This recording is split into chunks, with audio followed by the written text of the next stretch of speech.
kelas 11 MIPA tunggal nomor absen 6. Kula badhe ngaturaken sesorah babagan pasrahaken pengantin kakung. Assalamualaikum warahmatullahi wabarakatuh. Wilujeng enjang kasugihan saha sinugrahane Gusti Allah ingkang Maha Asih mugi tansah peparingan kajiwa kasrira wonten ing panjenengan sami.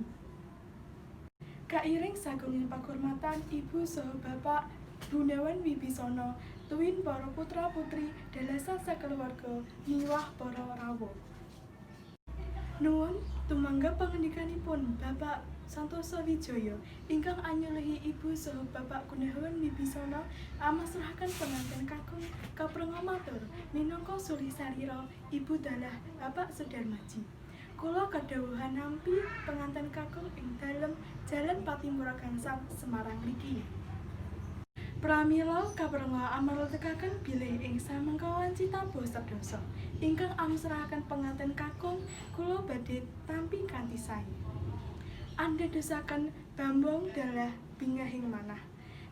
Sumangga saha syukur ing Gusti Allah ingkang Maha Asih.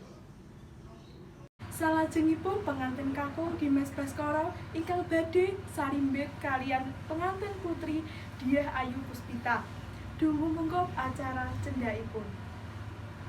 Kula nyuwun pangapunten mbok bilih wonten kekirangan tuwin kaladuing panampi. Matur suwun. Wassalamualaikum warahmatullahi wabarakatuh.